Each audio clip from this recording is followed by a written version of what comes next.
गाफिल तुझे घड़ियाल ये देता है मनादी, गर्दून घड़ी उम्र की एक और घटा दी। किसके लिए रुका है, किसके लिए रुकेगा, करना है जो भी कर ले, ये वक्त जा रहा है, ये वक्त जा रहा है।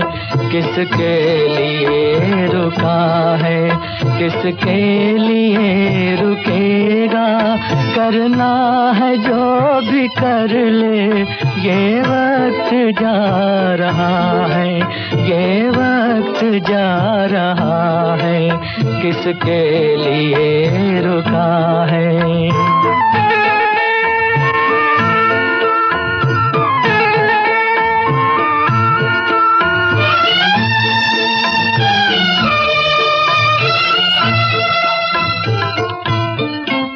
पानी का बुलबुला है इंसान की जिंदगानी, दम भर का ये फसाना, पल भर की ये कहानी। हर सांस साथ अपने पैगाम ला रहा है,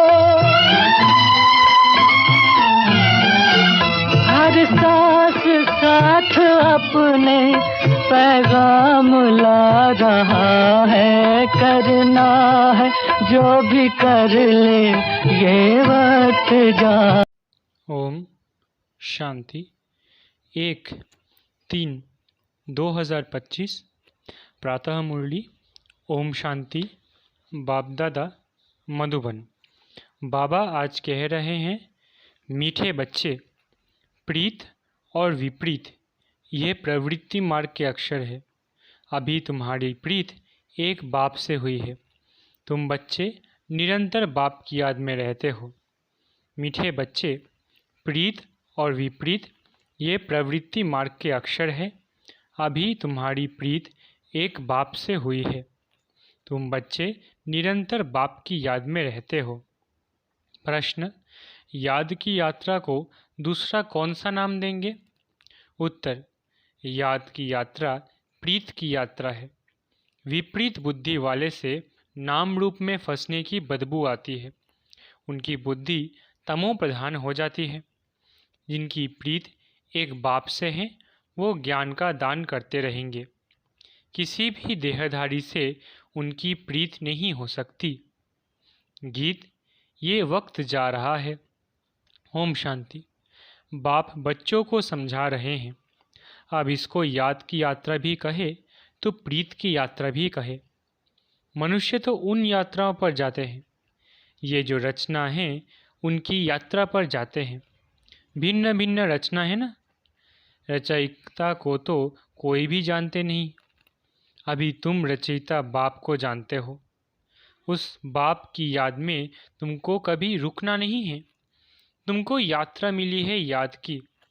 इसको याद की यात्रा अथवा प्रीत की यात्रा कहा जाता है। जिसकी जास्ती प्रीत होगी वो यात्रा भी अच्छी करेंगे। जितना प्यार से यात्रा पर रहेंगे पवित्र भी बनते जाएंगे। शिव भगवानोवाच है ना, विनाश काले विपरीत बुद्धि और विनाश काले प्रीत बुद्धि। तुम बच्चे जानते हो अभी विनाश काल है। यह वही गीता एपिसोड चल रहा है। बाबा ने श्री कृष्ण की गीता और त्रिमूर्ति शिव की गीता का कॉन्ट्रैक्ट भी बताया है। अब गीता का भगवान कौन? परम पिता शिव भगवानोवाच। सिर्फ शिव अक्षर नहीं लिखना है, क्योंकि शिव नाम भी बहुतों के हैं। इसलिए परम पिता परमात्मा लिखने से वो सुप्रीम हो गया। परम पिता तो कोई अपने को कह ना सके। सन्यासी लोग शिवोहम कह देते हैं। वो तो बाप को याद भी कर ना सके। बाप को जानते ही नहीं। बाप से प्रीत है ही नहीं। प्रीत और विपरीत ये प्रवृत्ति मार्ग के लिए है। कोई बच्चों की बाप से प्रीत बुद्धि होती है, कोई की विपरीत बुद्धि भी होती है। तुम्हारे में भी ऐसे हैं। बाप के साथ प्रीत उनकी है जो बाप की सर्विस में तत्पर है। बाप के सिवाय और कोई से प्रीत हो न सके। शिव बाबा को ही कहते हैं, बाबा हम तो आपके ही मददगार हैं। ब्रह्मा की इसमें बात ही नहीं। शिव बाबा के साथ जिन आत्माओं की प्रीत होगी वो ज़रूर मददगार होंगे। शिव बाबा के साथ वो सर्विस करते रहेंगे। प्रीत नहीं है तो गोया विपरीत हो जाते हैं। विपरीत बुद्धि विनाशंति। जिनकी बाप से प्रीत होगी तो मददगार भी बनेंगे। जितनी प्रीत उतनी सर्विस में मददगार बनेंगे। याद ही नहीं करते तो प्रीत नहीं है, फिर देहधारियों से प्रीत हो जाती है। मनुष्य को अपनी यादगार की चीज़ भी देते हैं ना, वो याद ज़रूर पड़ते हैं। अभी तुम बच्चों को बाप अविनाशी ज्ञान रत्नों की सौगात देते हैं, जिससे तुम राजाई प्राप्त करते हो। अविनाशी ज्ञान रत्नों का दान करते हो तो प्रीत बुद्धि है। जानते हैं बाबा सबका कल्याण करने आए हैं, हमको भी मददगार बनना है। ऐसे प्रीत बुद्धि विजयंती होते हैं। जो याद ही नहीं करते वो प्रीत बुद्धि नहीं। बाप से प्रीत होगी, याद करेंगे तो विकर्ण विनाश होंगे और दूसरों को भी कल्याण का रास्ता बताएंगे। तुम ब्राह्मण बच्चों में भी प्रीत और विपरीत का मदार है। बाप को जास्ती याद करते हैं, गोया प्रीत है। बाप कहते हैं, मुझे निरंतर याद करो, मेरे मददगार बनो। रचना को एक रचता बाप ही याद रहना चाहिए, किसी रचना को याद नहीं करना है। दुनिया में तो रचयिता को कोई जानते नहीं, न याद करते हैं। सन्यासी लोग भी ब्रह्म को याद करते हैं, वो भी रचना हो गई। रचयिता तो सबका एक ही है ना। और जो भी चीज़ें इन आँखों से देखते हैं वो सब तो है रचना। जो नहीं देखने आता है वो है रचयिता बाप। ब्रह्मा विष्णु शंकर का भी चित्र है, वो भी रचना है। बाबा ने जो चित्र बनाने लिए कहा है ऊपर में लिखना है, परम पिता परमात्मा त्रिमूर्ति शिव भगवानोवाच। भल कोई अपने को भगवान कहे परंतु परम पिता कह न सके। तुम्हारे बुद्धि योग है शिव बाबा के साथ, न कि शरीर के साथ। बाप ने समझाया है, अपने को अशरीरी आत्मा समझ मुझ बाप को याद करो। प्रीत और विपरीत का सारा मदार है सर्विस पर। अच्छी प्रीत होगी तो बाप की सर्विस भी अच्छी करेंगे, तब विजयंती कहेंगे। प्रीत नहीं तो सर्विस भी नहीं होगी, फिर पद भी कम। कम पद को कहा जाता है ऊंच पद से विनशंति। यूं विनाश तो सबका होता ही है, परंतु ये खास प्रीत और विपरीत की बात है। रचयिता बाप तो एक ही है, उनको ही शिव परमात्मा नमः कहते हैं। शिव जयंती भी मनाते हैं, शंकर जयंती भी कभी सुना नहीं है। प्रजापिता ब्रह्मा का भी नाम बाला है। विष्णु की जयंती नहीं मनाते, श्री कृष्ण की मनाते हैं। ये भी किसको पता नहीं, श्री कृष्ण और विष्णु में क्या फ़र्क है। मनुष्य की है विनाशकाली विपरीत बुद्धि, तो तुम्हारे में भी प्रीत और विपरीत बुद्धि है ना। बाप कहते हैं, तुम्हारा ये रूहानी धंधा तो बहुत अच्छा है, सवेरे और शाम को इस सर्विस में लग जाओ। शाम का समय 6 से 7 तक अच्छा कहते हैं। सत्संग आदि भी शाम को और सवेरे करते हैं। रात में तो वायुमंडल खराब हो जाता है। रात को आत्मा स्वयं शांति में चली जाती है, जिसको नींद कहते हैं। फिर सवेरे जागती है, कहते भी है राम सिमर प्रभात मोरे मन। अब बाप बच्चों को समझाते हैं, मुझ बाप को याद करो। शिव बाबा जब शरीर में प्रवेश करे तब तो कहे कि मुझे याद करो, तो विकर्ण विनाश हो जाएंगे। तुम बच्चे जानते हो हम कितना बाप को याद करते हैं और रूहानी सेवा करते हैं। सभी को यही परिचय देना है। अपने को आत्मा समझ बाप को याद करो तो तुम तमो प्रधान से शत्रु प्रधान बन जाएंगे, खाद निकल जाएगी। प्रीत बुद्धि में भी परसेंटेज है। बाप से प्रीत नहीं है तो ज़रूर अपनी देह में प्रीत है या मित्र संबंधियों आदि से प्रीत है। बाप से प्रीत होगी तो सर्विस में लग जाएंगे, बाप से प्रीत नहीं तो सर्विस में भी नहीं लगेंगे। कोई को सिर्फ अलफ और बे का राज समझाना तो बहुत ही सहज है। हे भगवान, हे परमात्मा कहे याद करते हैं, परंतु उनको जानते बिल्कुल नहीं। बाबा ने समझाया है, हर एक चित्र में ऊपर परमपिता त्रिमूर्ति शिव भगवानुवाच ज़रूर लिखना है, तो कोई कुछ कह न सके। अभी तुम बच्चे तो अपना सैपलिंग लगा रहे हो, सभी को रास्ता बताओ तो अपार से बाप से आकर वर्षा लेवे। बाप को जानते ही नहीं, इसलिए प्रीत बुद्धि है नहीं। पाप बढ़ते बढ़ते एकदम तमो प्रधान बन पड़े हैं। बाप के साथ प्रीत उनकी होगी जो बहुत याद करेंगे, उनकी ही गोल्डन एजेड बुद्धि होगी। अगर और तरफ बुद्धि भटकती होगी तो तमो प्रधान ही रहेंगे। भल सामने बैठे हैं तो भी प्रीत बुद्धि नहीं कहेंगे, क्योंकि याद ही नहीं करते हैं। प्रीत बुद्धि की निशानी है याद। वो धारणा करेंगे, औरों पर भी रहम करते रहेंगे कि बाप को याद करो तो तुम पावन बनेंगे। ये किसको भी समझाना तो बहुत सहज है। बाप स्वर्ग की बादशाही का वर्षा बच्चों को ही देते हैं। ज़रूर शिव बाबा आया है था, तब तो शिव जयंती भी मनाते हैं ना। कृष्ण राम आदि सब होकर गए, तब तो मनाते आते हैं ना। शिव बाबा को भी याद करते हैं, क्योंकि वो आकर बच्चों को विश्व की बादशाही देते हैं। नया कोई इन बातों को समझ ना सके। भगवान कैसे आकर वर्षा देते हैं, बिल्कुल ही पत्थर बुद्धि है, याद करने की बुद्धि नहीं।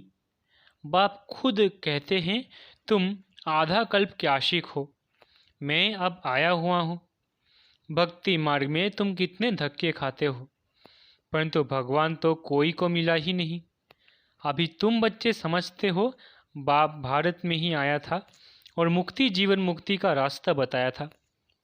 श्री कृष्ण तो ये रास्ता बताते नहीं। भगवान से प्रीत कैसे जुटे सो भारतवासियों को ही बाप आकर सिखलाते हैं। आते भी भारत में हैं, शिव जयंती मनाते हैं। तुम बच्चे जानते हो ऊंच ते ऊंच है ही भगवान, उनका नाम है शिव, इसलिए तुम लिखते हो शिव जयंती ही हीरे तुल्य है, बाकी सबकी जयंती है कौड़ी तुल्य। ऐसे लिखने से बिगड़ते हैं, इसलिए हर एक के चित्र में अगर शिव भगवानुवाच होगा तो तुम सेफ्टी में रहेंगे। कोई बच्चे पूरा नहीं समझते हैं तो नाराज़ हो जाते हैं। माया की ग्रहचारी पहला वार बुद्धि पर ही करती है, बाप से ही बुद्धि योग तोड़ देते हैं, जिससे एकदम ऊपर से नीचे गिर जाते हैं। देहधारियों से बुद्धि योग अटक पड़ता है तो बाप से विपरीत हुए ना। तुमको प्रीत रखनी है एक विचित्र विदेही बाप से। देहधारी से प्रीत रखना नुकसान कारक है। बुद्धि ऊपर से टूटती है तो एकदम नीचे गिर पड़ते हैं। भल ये अनादि बना बनाया ड्रामा है, फिर भी समझाएंगे तो सही ना। विपरीत बुद्धि से तो जैसे बांस आती है नाम रूप में फंसने की, नहीं तो सर्विस में खड़ा हो जाना चाहिए। बाबा ने कल भी अच्छी रीति समझाया। मुख्य बात ही है गीता का भगवान कौन, इसमें ही तुम्हारी विजय होनी है।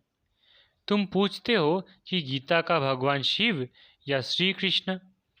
सुख देने वाला कौन है? सुख देने वाला तो शिव है, तो उनको वोट देना चाहिए, उनकी ही महिमा है। अब वोट दो गीता का भगवान कौन? अब वोट दो गीता का भगवान कौन? शिव को वोट देने वाले को कहेंगे प्रीत बुद्धि। ये तो बहुत भारी इलेक्शन है। ये सब युक्तियाँ उनकी बुद्धि में आएंगी जो सारा दिन विचार सागर मंथन करते रहेंगे। कई बच्चे चलते चलते रूठ पड़ते हैं। अभी देखो तो प्रीत है, अभी देखो तो प्रीत टूट पड़ती है, रूठ जाते हैं। कोई बात से बिगड़े तो कभी याद भी नहीं करेंगे, चिट्ठी भी नहीं लिखेंगे। गोया प्रीत नहीं है तो बाबा भी 6-8 मास चिट्ठी नहीं लिखेंगे। बाबा कालों का काल भी है ना, साथ में धर्मराज भी है। बाप को याद करने की फुर्सत नहीं तो तुम क्या पद पाएंगे, पद भ्रष्ट हो जाएगा। शुरू में बाबा ने बड़ी युक्ति से पद बतलाए थे, अभी तो वो है थोड़ी ही, अब तो फिर से माला बननी है। सर्विसिबल की तो बाबा भी महिमा करते रहेंगे। जो खुद बादशाह बनते हैं तो कहेंगे हमारे हमजिन्स भी बने, ये भी हमारे मिसल राज्य करे। राजा को अन्नदाता मात पिता कहते हैं। अब माता तो है जगदम्बा, उन द्वारा तुमको सुख घनेरे मिलते हैं। तुम्हें पुरुषार्थ से ऊंच पद पाना है। दिन प्रतिदिन तुम बच्चों को मालूम होता जाएगा कौन कौन क्या बनेगा। सर्विस करेंगे तो बाप भी उनको याद करेंगे। सर्विस ही नहीं करते तो बाप याद क्यों करे। बाप याद उन बच्चों को करेंगे जो प्रीत बुद्धि होंगे। ये भी बाबा ने समझाया है, किसकी दी हुई चीज़ पहनेंगे तो उनकी याद ज़रूर आएगी। बाबा के भंडारे से लेंगे तो शिव बाबा ही याद आएगा। बाबा खुद अनुभव बतलाते हैं, याद ज़रूर पड़ती है, इसलिए कोई की भी दी हुई चीज़ रखनी नहीं चाहिए। अच्छा, मीठे मीठे सिकिलधे बच्चों प्रति माता पिता बाप दादा का याद प्यार और गुड मॉर्निंग। रूहानी बाप की रूहानी बच्चों को नमस्ते। हम रूहानी बच्चों की रूहानी माता पिता बाप दादा को याद प्यार, गुड मॉर्निंग और नमस्ते। धारणा के लिए मुख्य सार। पहला, एक विदेही विचित्र बाप से दिल की सच्ची प्रीत रखनी है। सदा ध्यान रहे माया की ग्रहचारी कभी बुद्धि पर वार न कर दे। दूसरा, कभी भी बाप से रूठना नहीं है। सर्विसिबल बन अपना भविष्य ऊंच बनाना है। किसी की दी हुई चीज़ अपने पास नहीं रखनी है। वरदान। शुद्धि की विधि द्वारा किले को मजबूत करने वाले सदा विजयी और निर्विघ्न भव। शुद्धि की विधि द्वारा किले को मजबूत करने वाले सदा विजयी और निर्विघ्न भव। इस किले में हर आत्मा सदा विजयी और निर्विघ्न बन जाए, इसके लिए विशेष टाइम पर चारों ओर एक साथ योग के प्रोग्राम रखो। फिर कोई भी इस तार को काट नहीं सकेगा, क्योंकि जितना सेवा बढ़ाते जाएंगे उतना माया अपना बनाने की कोशिश भी करेगी। इसलिए जैसे कोई भी कार्य शुरू करते समय शुद्धि की विधियां अपनाते हो, ऐसे संगठित रूप में आप सर्वश्रेष्ठ आत्माओं का एक ही शुद्ध संकल्प हो, विजयी। ये है शुद्धि की विधि, जिससे किला मजबूत हो जाएगा। स्लोगन। युक्ति युक्त व यथार्थ सेवा का प्रत्यक्ष फल है खुशी। स्लोगन। युक्ति युक्त व यथार्थ सेवा का प्रत्यक्ष फल है खुशी। अव्यक्त इशारे। सत्यता और सभ्यता रूपी कल्चर को अपनाओ। ब्राह्मण जीवन में फर्स्ट नंबर की कल्चर है सत्यता और सभ्यता। तो हर एक के चेहरे और चलन में ये ब्राह्मण कल्चर प्रत्यक्ष हो। हर ब्राह्मण मुस्कुराता हुआ हर एक से संपर्क में आए, कोई कैसा भी हो। आप अपना ये कल्चर कभी नहीं छोड़ो तो सहज परमात्म प्रत्यक्षता के निमित्त बन जाएंगे। अच्छा, ओम शांति। शुक्रिया बाबा।